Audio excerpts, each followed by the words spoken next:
Picture a manuscript, brown at the edges, crumbling where the parchment has dried past the point of forgiveness, small enough to hold in both hands.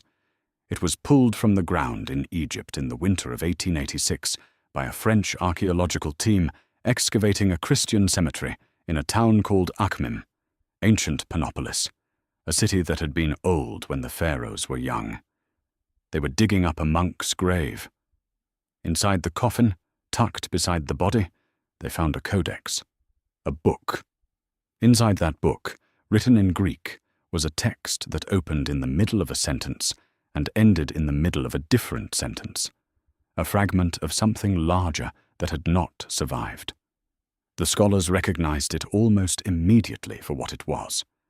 They were holding the Gospel of Peter, a text that had been quoted, condemned, and argued over by early church writers for centuries, but whose actual words had been entirely lost since roughly the 3rd century of the Common Era, lost for over 1,600 years, now back in someone's hands. Before we get to what's inside it, sit with that image for a moment. A monk. We don't know his name, don't know his monastery, don't know anything about his life, kept a copy of a forbidden gospel, kept it close enough that when he died, it was still with him. That tells you something about what the text meant to him. It also tells you something about what kind of text this is.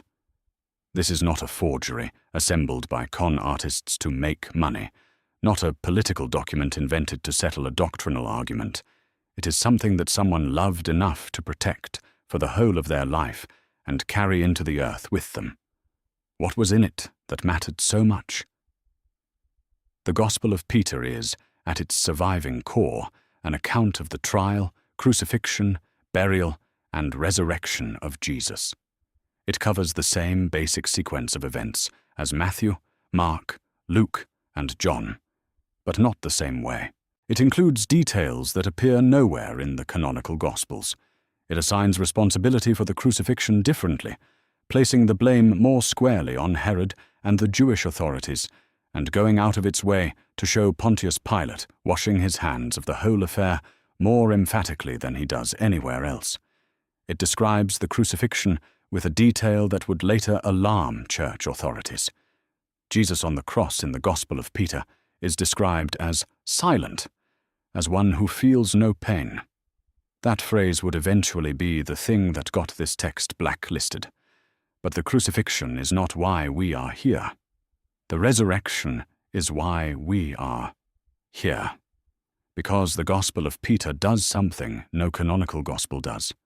It describes the resurrection itself, not the aftermath, not the empty tomb discovered by bewildered women at dawn, not the appearances of the risen Jesus to his disciples over the 40 days that follow.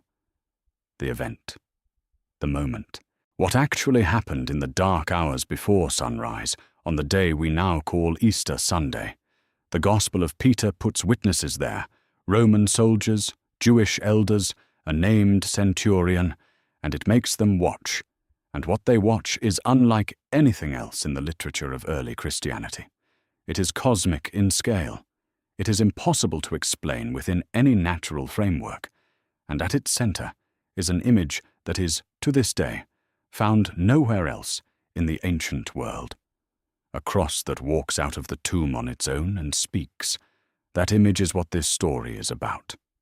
But to understand it, you need to understand where the text came from, who claimed to have written it, and why the people in charge of what Christians could read decided this particular gospel needed to disappear. The text presents itself as the testimony of Simon Peter, not a biography of Simon Peter, not a letter from him, a first-person account, a memoir of the events surrounding the death and resurrection of Jesus as witnessed by the man who was closest to him. The historical Peter, the fisherman from Galilee, the one Jesus renamed the Rock, the one who cut off a soldier's ear in Gethsemane, and then, 3 times before morning, told strangers he had never heard of Jesus, died sometime around 64 CE, executed in Rome under Nero. The Gospel of Peter based on its language, its sources, and the theological debates it seems to be engaging with, was almost certainly composed between 100 and 160 CE, decades after Peter was dead. The authorship is a literary claim, not a biographical fact, but the choice to make it Peter's testimony is not arbitrary. Peter is the disciple who failed most visibly. His denial of Jesus is recorded in all 4 canonical Gospels. Matthew, Mark, Luke, and John all make sure you know that the man who would become the leader of the early church told people 3 times on the worst night of his teacher's life that he didn't know him. The Gospel of Peter doesn't dwell on this explicitly, but it doesn't need to. When the narrator, Peter, describes the disciples in hiding, frightened, hunted, weeping, the weight of what he did is there underneath every sentence. The Gospel of Peter frames its account as the testimony of someone with something to atone for. That framing gives it a texture of grief and guilt that is entirely absent from a neutral historical narrative. It is a document that feels written from the inside of the event, from someone who needed to write it down. Now, why was it suppressed? The key figure is a bishop named Serapion of Antioch, who was leading that church in the late 2nd century CE. Serapion heard that a congregation in a small coastal town called Rossus in Syria was reading the Gospel of Peter in their church services. He had not read the text himself. He assumed it was probably fine. Peter's name was on it after all, and gave his informal approval. Then he obtained a copy and actually read it. He reversed his decision immediately and wrote a letter to the congregation at Rossus explaining why. That letter is quoted by the church historian Eusebius in the 4th century, which is how we know it existed.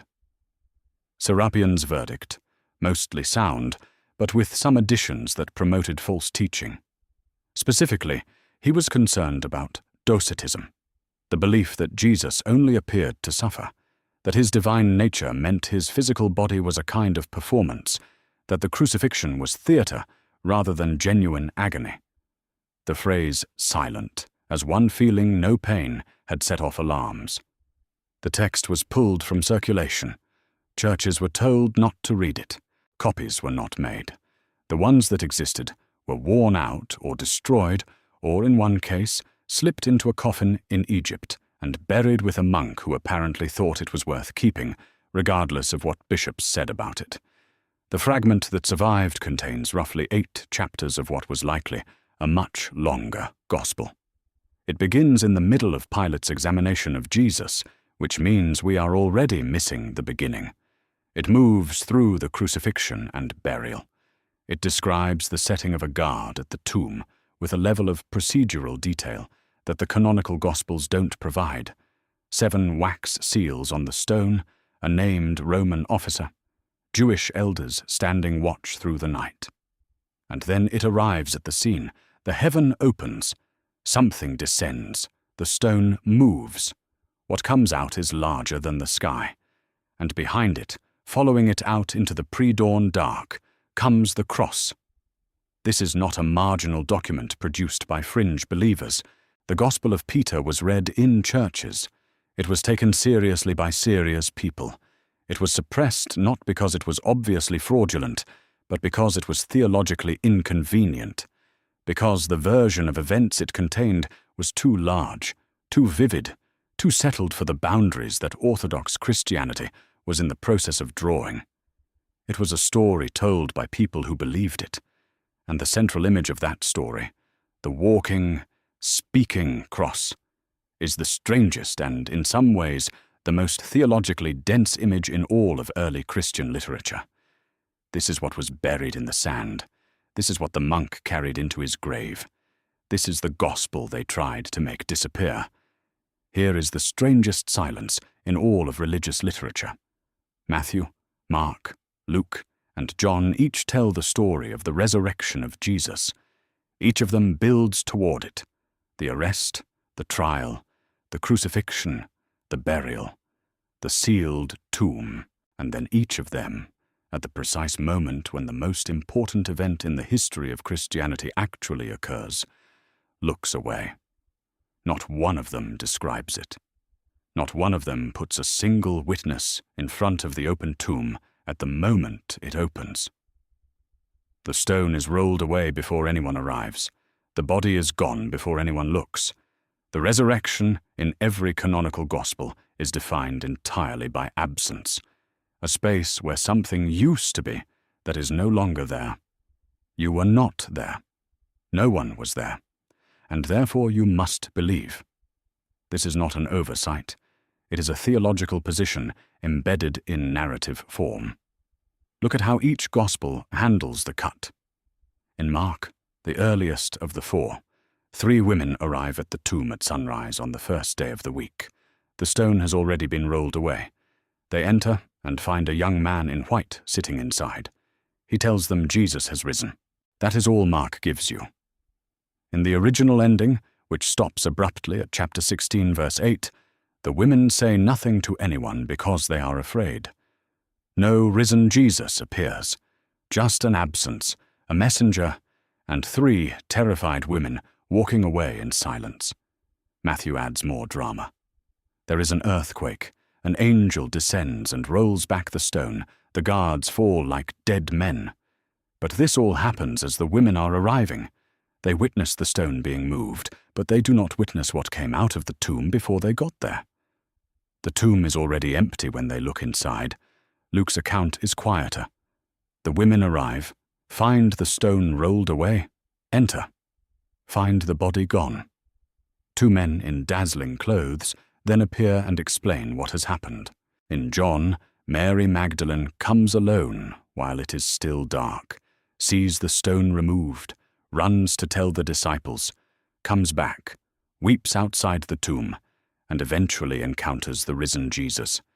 But even John, which is the most emotionally detailed of the 4 accounts, never describes the resurrection moment itself. Only its aftermath, only what came after. Scholars have written extensively about this deliberate gap. The resurrection in the canonical Gospels is unwitnessed by design. It happens in the darkness between Saturday's last verse and Sunday's first light, in a space that no narrative claims to occupy. The proof of the resurrection is not a description of it. The proof is an empty room. The proof is that someone who was there is now not there. And from that negative evidence, faith is supposed to build itself. Paul, writing in 1 Corinthians around 54 CE, earlier than any of the canonical Gospels, gives the oldest surviving account of resurrection belief, and it is entirely a chain of testimony. Christ died, was buried, was raised on the 3rd day, appeared to Peter, then to the 12, then to more than 500 at once, then to James, then to all the apostles, and last of all to Paul himself. He does not describe the resurrection. He describes who saw the result of it. The event itself is not narrated because no one was there. Faith is the appropriate response to testimony about an absence, not to a description of a witnessed event. The silence is the space where faith is supposed to live. The Gospel of Peter does not share this theology. It fills the gap. It places witnesses at the tomb, not disciples, not believers, not people who had any reason to fabricate a resurrection, and it makes them watch the whole thing from the beginning. The guards Pilate assigns to the tomb are Roman soldiers, professionals, men whose identities are built on hard physical reality and chain of command. The Jewish elders and scribes who accompany them are the men who demanded the execution. The people most invested in the story, ending with a sealed tomb and a decaying body. These are not sympathetic witnesses. They are hostile ones. And the Gospel of Peter puts them outside that tomb through the whole night, awake and watching, precisely because a hostile witness is the most credible kind. This is an apologetic strategy, dressed as narrative. The Gospel of Peter is making an argument.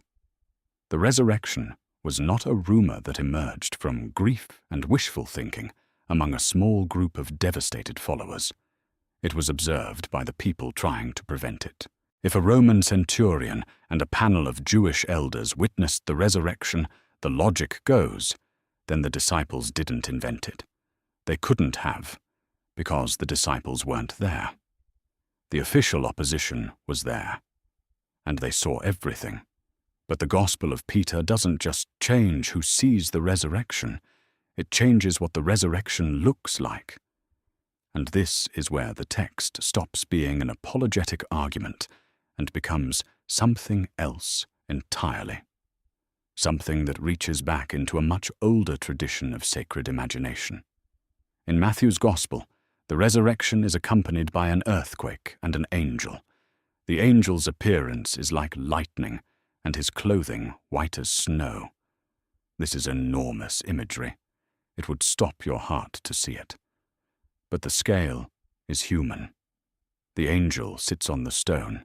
The guards fall down and become like dead men. These are events that happen within the normal dimensions of the world, even if they exceed normal experience. The Gospel of Peter operates at a completely different register. When the heavens open above the tomb and two figures descend, the text makes a point of telling you how large they are. Their heads reach the sky. Not a tall building, not a mountain. The sky itself. And the figure they support between them as they exit the tomb, the figure whose head, the text says explicitly, overtops the heavens, is not large in the way a giant is large. He is large in the way that infinity is large. He exceeds the container of the physical world. This imagery is not invented by the author of the Gospel of Peter. It is drawn from a deep tradition in Jewish apocalyptic literature, a tradition that understood divine figures as ontologically larger than the dimensions they passed through. In the book of Daniel, the Ancient of Days sits on a throne of flames, while 10,000 times 10,000 stand before him. In 1 Enoch, the Son of Man has a face that shines like the sun, and a form that cannot be measured. In the Ascension of Isaiah, the descending Christ passes through each layer of the heavens by temporarily conforming to the shape of the angelic beings there. Cosmic camouflage. These texts understood divinity as something that the physical world could only partially express, that pressed against the limits of space the way a flood presses against a dam. When the Gospel of Peter describes a risen Christ whose head overtops the sky, it is not being extravagant. It is being precise. It is saying, this is what it actually looks like when the infinite passes back through the finite and is no longer compressed by it. The canonical Gospels chose restraint. They withheld the moment. They preserved the empty tomb as a space for faith to fill with meaning. The Gospel of Peter made a different choice. It looked directly at the event and described what it saw, or what it imagined seeing, which for this kind of writing amounts to the same thing. It named the scale. It put hostile witnesses in the field, and it was not finished. Because after the cosmic figure has emerged, after the two angelic beings have followed him out, something else comes through the open tomb door. Something that should not be able to move. Something that has no legs, no will, no capacity for intention. Something that the Gospel of Peter insists walked out anyway and followed, and was there when the voice from heaven spoke. That is where this is going. But first, the night. The guards. The hours before the sky opened. The long dark in which everything was sealed and the stone had not yet moved, and a centurion named Petronius sat in a tent outside a tomb and did not yet know what he was about to see. Think about what it means to stand guard over a tomb, not as a metaphor, not as a theological exercise, as a physical experience. It is the Judean hills outside Jerusalem. The month is Nisan, which is early spring by the Hebrew calendar, and in the hills of Judea, early spring means cold nights. The kind of cold that comes in off the desert and settles into stone. The tomb is cut into rock that has been absorbing the chill of the night for hours by the time the guards take their posts. The city behind them is quiet. Jerusalem has just finished executing a man and then celebrated the Passover, and whatever the city feels about both of those things, it has gone to bed. There is no crowd, no noise, no activity of any kind. There is a sealed stone. There is darkness. There are soldiers with a job so simple it is almost an insult to their training. Stand here. Do not let anyone move that stone. Stay until morning. That is all. The question of exactly who those soldiers were has occupied biblical scholars for centuries. In Matthew's Gospel, the chief priests and Pharisees go to Pilate the day after the crucifixion and request a guard. Pilate's response in the Greek is ambiguous. He says either, "You have a guard," or "Take a guard." And scholars have long argued about whether this means he is directing them to the temple police they already have, or assigning them a detachment of Roman soldiers. The Gospel of Peter cuts through the ambiguity. In the Gospel of Peter, Pilate sends a centurion, a named centurion, Petronius, along with soldiers. They go together to the tomb, accompanied by elders and scribes. They roll a great stone to the entrance of the tomb and seal it with 7 wax seals. Then they pitch a tent and keep watch. The detail about 7 seals deserves attention. 7 is not a casual number in the Jewish and early Christian tradition. 7 days in the week of creation. 7 spirits before the throne of God in Revelation. 7 lamps on the temple menorah. 7 is the number of completeness, of totality, of a thing done as thoroughly as a thing can be done. When the Gospel of Peter describes the tomb being sealed 7 times, it is making a statement. Every human precaution that can be taken has been taken. The tomb is not casually secured. It is sealed as absolutely as the concept of sealing will allow. Whatever is inside cannot get out. Whatever is outside cannot get in. The matter is closed. So the soldiers keep watch. In the Gospel of Peter's account, they are doing this in shifts. 2 by 2 in every watch, the text says, which means they are organized, rotating, maintaining alertness through the night, rather than simply posting a static guard and hoping for the best. The elders and scribes are there through the night as well. This is worth pausing on. These are the religious authorities of Jerusalem. These are not young functionaries who drew the short straw. These are the men who convened the council, who brought the charges, who stood before Pilate and demanded the execution. They are here because they cannot trust anyone else with this. The body must remain where it is. The story, their version of it, must end inside that sealed stone. They have too much at stake to leave the watching to subordinates. What they believe they are guarding against is the disciples. Matthew 27:64 records their fear explicitly. They told Pilate that if the tomb were left unguarded, the disciples might come and steal the body, and then tell the people he had risen from the dead, and the last deception would be worse than the first. This is the nightmare they are standing watch against, not a resurrection. That possibility, presumably, is not in their working model of events.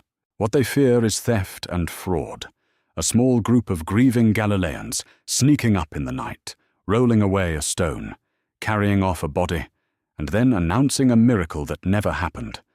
Against that scenario, Petronius and his soldiers and the 7 wax seals are entirely adequate. Against that scenario, this guard will hold. The Gospel of Peter is not cruel in the way it handles the irony of this. It does not mock these men for their miscalculation. It simply lets the situation breathe. They are guarding against a lie. They are in exactly the right place to encounter a truth they have no framework for. The threat is not going to come from outside the tomb at all. Hours pass. The text of the Gospel of Peter describes the moment in precise terms. Now in the night in which the Lord's day dawned, when the soldiers, 2 by 2 in every watch, were keeping guard, there rang out a loud voice in heaven. Before that voice, in the silence that precedes it, hold on, Petronius, for a moment. Hold on what it means to be him in this particular night. He is a Roman officer. His entire professional existence is organized around the principle that the world is physical, hierarchical, and manageable. Orders come down from above. Soldiers carry them out. The dead stay dead. These are not beliefs he has consciously chosen. They are the operating assumptions of every structure that has ever told him who he is. He is here because a prefect told him to be here. He will stand watch because standing watch is what soldiers do. He does not expect anything to happen because nothing is supposed to happen. Whatever is about to shatter this man will shatter him completely. Not because he is weak, the opposite. A credulous or superstitious man has exits available to him. He can explain away a strange light as a dream, a noise as wind, a vision as fever. A professional soldier whose selfhood is built entirely on the concrete and the hierarchical has no such exits. When the hierarchy of reality itself cracks open in front of him, there is nowhere to go. The voice rings out. The heavens open. Two men descend in a great light, and the light, the text implies, is enough to see by, enough to illuminate the tomb and the hillside and everything around it. The stone at the entrance of the tomb moves. Not because anyone pushes it, not because it breaks. It simply moves, as if moving is the next natural thing that happens, as if the 7 wax seals were writing on water. The two descending figures are enormous. Their heads reach the sky. The soldiers watching this are seeing something that exceeds every scale they know how to apply to a physical object. The Gospel of Peter records that the guards run to wake Petronius. He was either asleep or stationed somewhere nearby when the first watch saw the lights, and the men on duty don't wait to be ordered. They run. Petronius comes out. He sees what they see. And then the guards, all of them, together, run to wake the elders and scribes in their tent. The religious authorities of Jerusalem come stumbling out of their tent in the dead of night and stand in the blazing light and see the same thing the soldiers see. This is a choice the Gospel of Peter makes deliberately and repeatedly. Whatever is happening to everyone at once. There is no private vision here. There is no one person who sees something the others miss, no contested testimony, no argument afterward about whether it was real. Every hostile witness present, the soldiers, the elders, the scribes, Petronius, is looking at the same event. The Gospel of Peter will not let the resurrection be a matter of individual interpretation. It insists on collective, simultaneous, undeniable witness by the people who had the most to gain from it not happening. The stone is open. The light is blazing. Two figures of impossible size stand at the entrance to an empty tomb, and from somewhere inside the dark of that rock chamber, something is about to emerge that will make the soldiers' broken minds the least extraordinary thing about this night. The stone is open. The light coming off the two descended figures is bright enough to read by, bright enough to throw shadows across the hillside, bright enough to make the sealed mouth of the tomb look like a doorway into something, rather than a doorway out of something. The two enormous men whose heads reach the sky, whose proportions exceed any scale the watching soldiers have language for, enter the tomb. Petronius and his soldiers and the elders and scribes are all outside, all awake, all watching. And then the two figures come back out. Between them, they are supporting a third. The Gospel of Peter is precise about what the guards see. 3 figures emerge from the tomb. 2 of them are the beings who descended, the ones whose heads reach the sky. The third is the one they are supporting on either side, the one they came to assist, the one who has just come out of a sealed rock chamber 3 days after being publicly executed in front of a crowd. The text describes his stature. His head overpasses the heavens, not reaches the sky, as the 2 angelic beings do, overtops it, goes beyond it.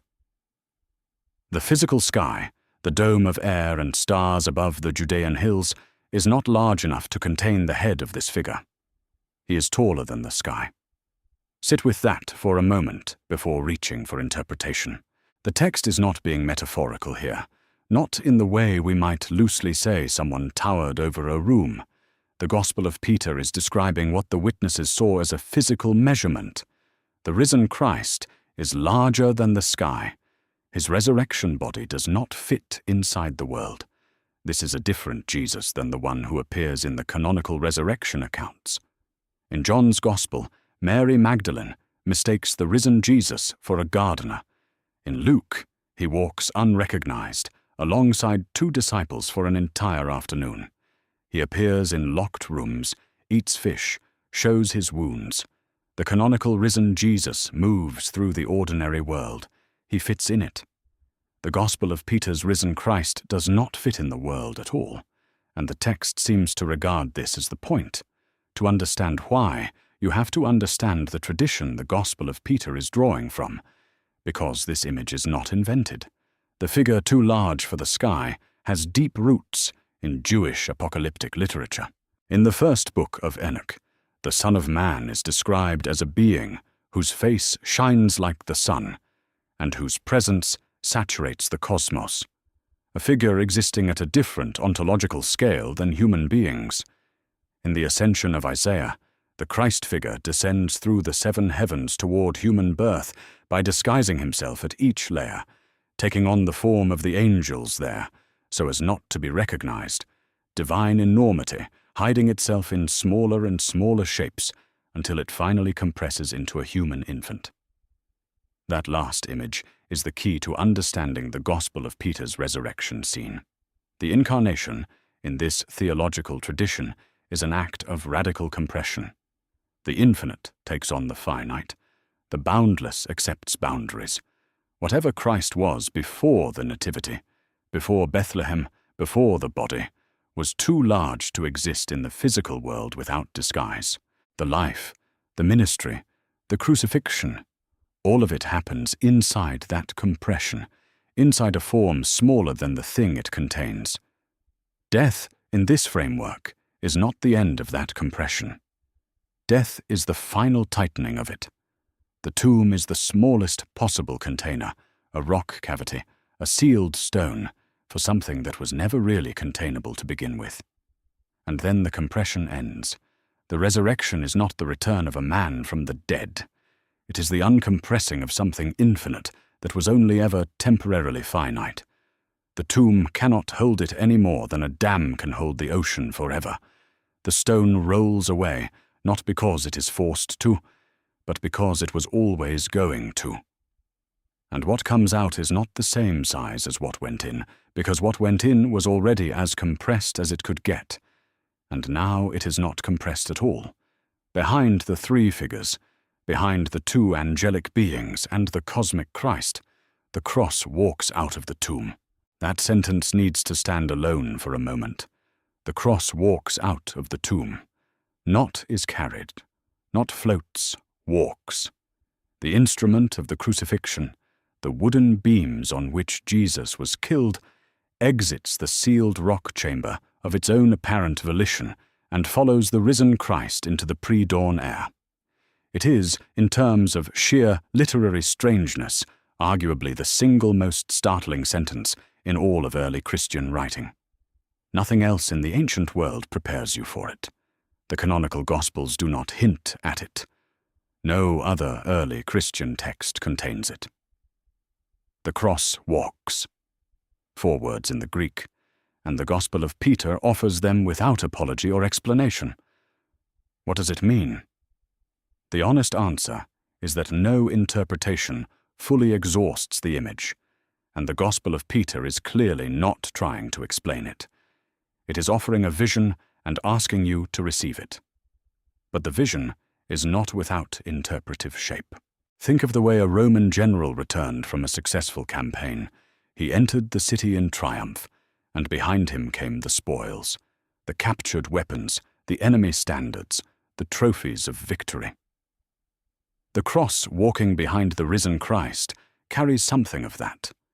It is the weapon that was used against him, now trailing in his wake as evidence that the enemy's best effort has failed. Christ has been killed with it. Christ has risen anyway. The cross follows because it has been defeated, and must follow the one who defeated it. But there is another possibility that runs deeper. The cross was present for the entirety of what happened. The death, the silence of the tomb, whatever occurred in the hours between the crucifixion and this moment. If something happened during those hours, if there was a mission into the realm of the dead, a descent, a preaching, the cross was the instrument that made that descent possible. It was the doorway. It absorbed what happened at Golgotha. It belongs to both sides of the story, the death and the life beyond it, in a way that perhaps nothing else does.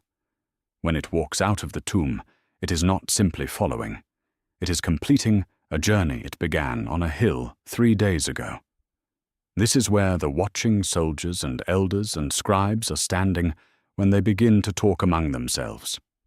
They are looking at 3 cosmic figures and a walking cross in a blaze of light outside a tomb that was sealed with 7 wax seals 6 hours ago. The Gospel of Peter records their conversation. One of the elders, described as older and wiser than the others, speaks first.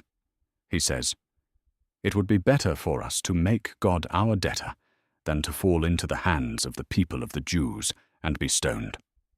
What he means, if they report what they saw, it will cause an upheaval they cannot control. Better to stay silent, let God note that they saw this and chose restraint, and trust that silence will be counted in their favor.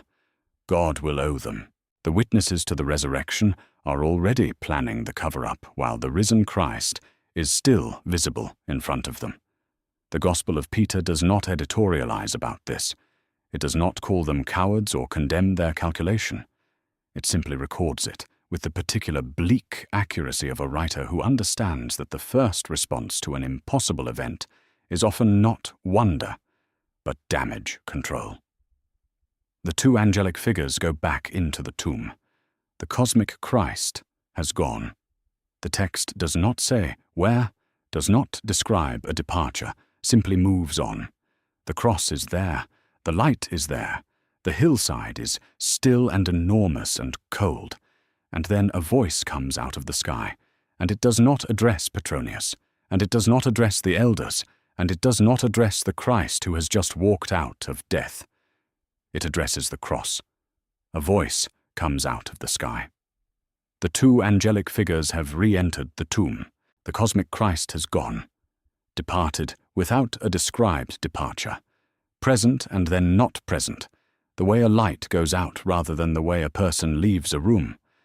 The cross is still there, standing in the blazing pre-dawn air outside the empty tomb, in front of the soldiers and the elders and Petronius, all of them mute and wrecked by what they have just seen. And into that silence, a voice speaks from above. It asks a question. "Hast thou preached to them that sleep?" This is the climax of the entire surviving fragment of the Gospel of Peter. Everything before this moment, the 7 sealed stones, the descending figures, the cosmic Christ, the walking cross, has been building to this exchange. The voice asks one question. The cross gives one answer. And in those 2 utterances, barely a sentence between them, a doctrine is encoded that the canonical New Testament only half says, and that the Church would argue about for the next 2,000 years. The Greek of the question is worth looking at directly. The verb is second person singular. Thou, not you all, not a plural address. It is directed at one entity. And the word translated as sleep, koimomenoas, is the specific word used throughout early Christian writing to mean the sleep of death, not ordinary sleep, not rest. The word Paul uses in 1 Thessalonians when he writes about those who have fallen asleep, meaning those who have died. The word that gives us the English word cemetery, from the Greek koimeterion, the sleeping place. When the voice asks whether the sleeping have been preached to, it is asking about the dead. Not the living, not the disciples scattered across Judea, not the crowds who heard Jesus teach in the temple courts. The dead, the ones who are no longer in the world, the ones who died before any of this happened. Has the gospel been preached to them? The cross says, yea. One word in Greek, nigh, a simple affirmative, the most basic yes available in the language. The cross confirms, on behalf of the entire mission that has just been completed in the hours between death and resurrection, that the answer is yes. The preaching happened. The dead were addressed. Whatever took place in the sealed darkness between the crucifixion and this moment, it was not passive. It was not simply waiting. Something was said to the dead. Something was offered to them.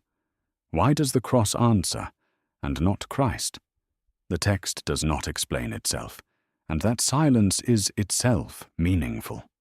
The Gospel of Peter is not a systematic theology. It is a vision, and visions do not annotate their own imagery.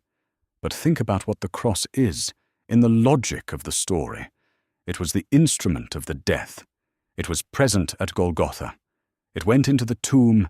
It has come back out. Of every object or being in this scene, the cross is the only one that was present for the complete passage, the life that ended, the death, the darkness of the tomb, the mission to the dead, and now the resurrection.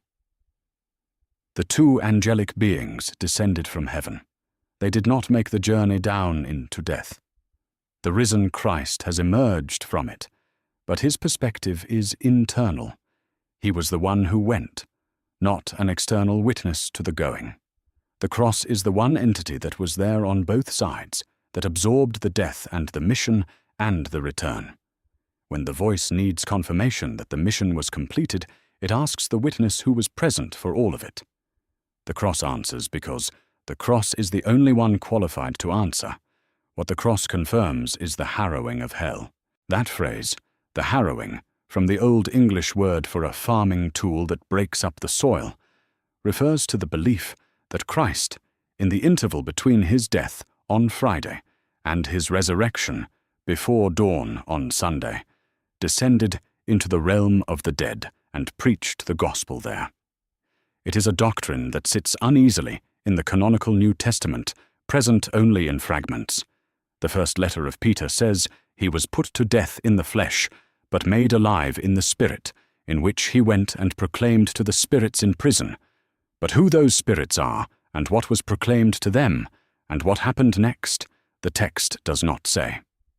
Ephesians says he descended into the lower parts of the earth, but the context is ambiguous, and scholars have argued for centuries about what it means.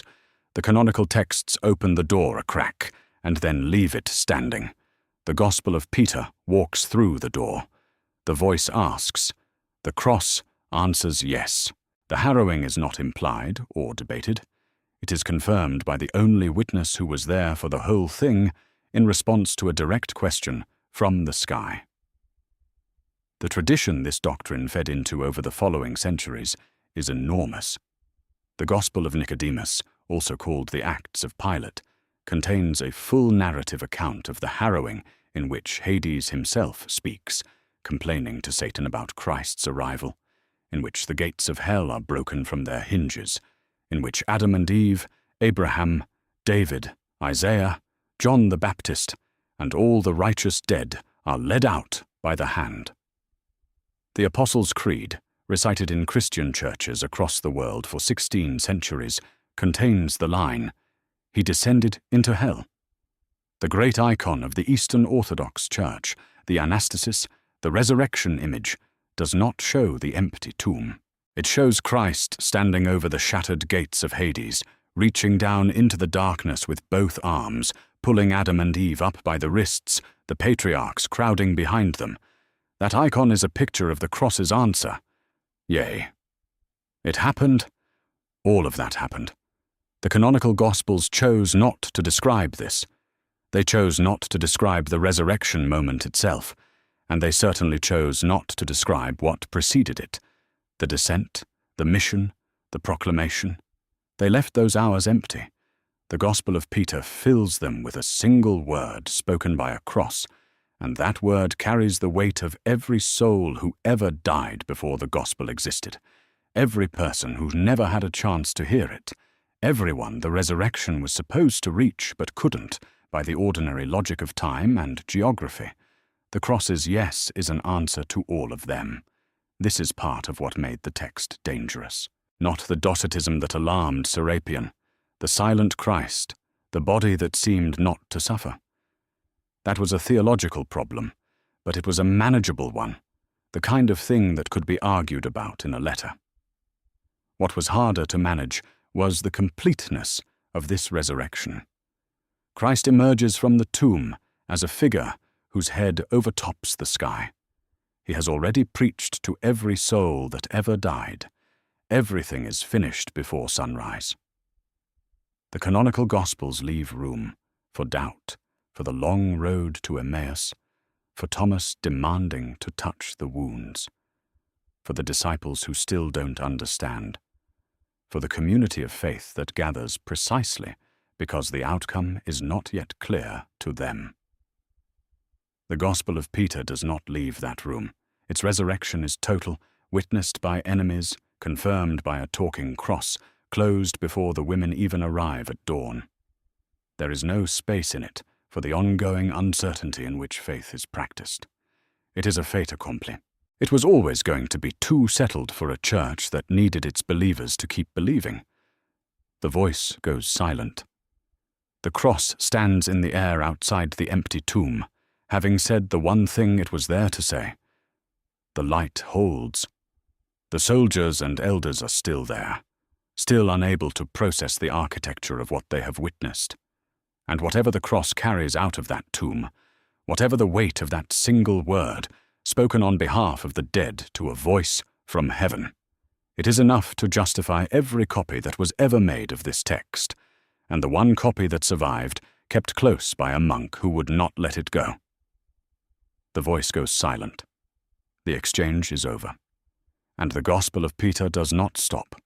Not yet, but it slows. The resurrection scene is behind it. The text still has a few pages to go, and they read like the aftermath of something enormous, quieter, more careful, a gradual return to ordinary narrative after the extraordinary thing has been witnessed and survived. After the resurrection scene, the Gospel of Peter describes the women arriving at the tomb at dawn, Mary Magdalene and her companions, coming to do what the Sabbath had prevented. They find a young man in a shining robe who tells them Christ has risen and gone. The women flee.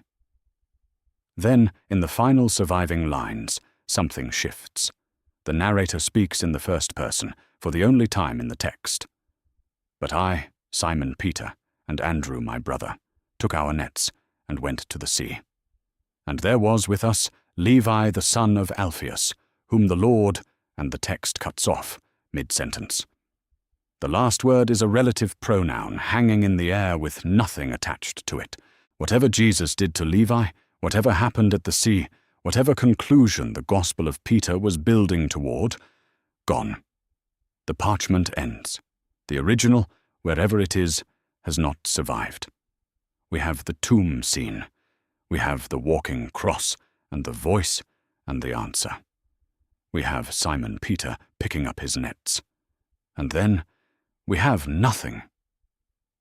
The fragment ends the way it began, in the middle of a sentence, in the middle of a story that was always larger than what we can see. The Gospel of Peter opens without a beginning and closes without an ending, and what we have is the middle, the strangest, most cosmically overscaled middle in early Christian literature.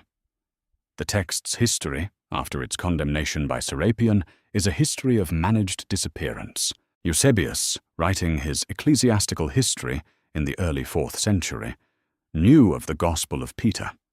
He quoted Serapion's letter, catalogued the text among the rejected writings, and noted that it was not to be considered among the works handed down by the apostles. Origen, a century earlier, may have known it. Jerome, a contemporary of Eusebius, mentioned it. These references are the only evidence that the text existed at all, during the long centuries between its suppression and its rediscovery, and they are uniformly citations in the context of rejection. The text appears in these writers as an example of what not to read, what not to trust, what does not belong. By the 5th century, it has stopped appearing even as a warning. It has simply become too obscure to bother condemning. When the Akhmim Codex was published in 1892, the reaction was immediate and intense. Within a year, the text had been translated into English, German, and French. The central debate was whether the Gospel of Peter preceded the canonical Gospels, a source text Matthew, Mark, Luke, and John drew from, or whether it came later, elaborating on accounts it already knew. The scholarly consensus settled on the latter, but not without dissenters, and the question of what circulated first in the earliest decades of Christianity has never fully closed. What is not open is the question of whether the Gospel of Peter was taken seriously. It was. It was read aloud in churches. A bishop approved it for congregational use without concern, and his concern came only after he actually read it. The community at Rossus was not a fringe group of heretics. It was a normal Christian congregation that had been reading this text and finding it nourishing, finding it true in the way that religious texts feel true when they resonate with what a community already believes. The Gospel of Peter was condemned not because it was obviously fraudulent, but because it was theologically inconvenient, because it pushed in a direction the emerging orthodoxy did not want to follow. The direction it pushed was extreme. In the crucifixion scene, Jesus on the cross is described as silent, as one feeling no pain. Docetism, from the Greek dokin, to seem, was the belief that Christ only appeared to suffer, that his divine nature was incompatible with real physical anguish, that the passion was performance rather than agony. Serapion read that phrase and saw Docetism, and he was not wrong to see it, but read the resurrection scene alongside the crucifixion, and something more coherent than Docetism emerges. The silence on the cross and the cosmic enormity at the tomb are not two separate theological errors. They are the same Christology, stated twice. A Christ who does not feel pain is a Christ whose divine nature exceeds the reach of suffering. A Christ whose resurrection body overtops the sky is a Christ whose divine nature exceeds the reach of death. He is something for which human experience provides only the roughest analogies. The cross does not hurt him because he is too large for pain. The tomb does not hold him because he is too large for death. Whether that Christology is right or wrong is a question the Gospel of Peter was never going to be allowed to answer, because the emerging orthodoxy had already decided that a Christ who does not really suffer cannot really save. The whole logic of atonement, of the death on the cross meaning something, of the blood being the price of something, depends on the suffering being genuine. A Christ who was merely inconvenienced by the crucifixion is a Christ whose death costs nothing. That is why Serapion pulled the text, not because the cosmic resurrection was wrong, but because the silent crucifixion implied the resurrection was too easy. Set aside the doctrinal argument. Think about the cross as a symbol, the central icon of a faith that has shaped the culture of half the world, the shape on 10,000 church facades and 1 billion necklaces, painted on shields and scratched into cave walls. In this text it speaks. The instrument of death answers a question from the sky. What it says is yes. Yes, the dead were preached to. Yes, the mission went further than you thought. Yes, what needed to happen in the dark hours between death and dawn happened.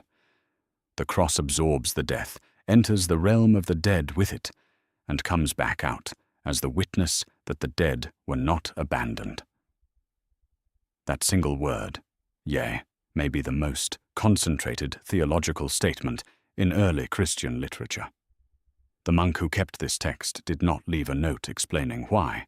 He was living in a world where the approved texts had been set for centuries, where the 4 canonical Gospels were the scripture and everything else was suspect, where possessing a condemned text could at minimum mark you as someone whose orthodoxy needed examining. He kept it anyway. He is not the only person in history to keep a book that the authorities would have preferred he didn't. But he kept this particular book, and he kept it close enough that when his life ended, it was still with him, still in his hands or beside his body or tucked against his chest. We do not know his name. We do not know what monastery he belonged to, what city he prayed in, what language he dreamed in, what doubts he carried through the years, what he thought about when he read this text in private and no one was watching. We know that the Gospel of Peter ends in the middle of a sentence. Peter and his brother and Levi, the son of Alphaeus, on their way to the sea, and the Lord about to do something that we will never know, and that someone found that ending bearable enough to protect the text for the whole of his life and beyond it. Whatever the walking cross meant to him, it meant enough. Whatever the voice and the answer meant to him, they meant enough. He held on to the thing, and because he did, we have it. The stone rolls back.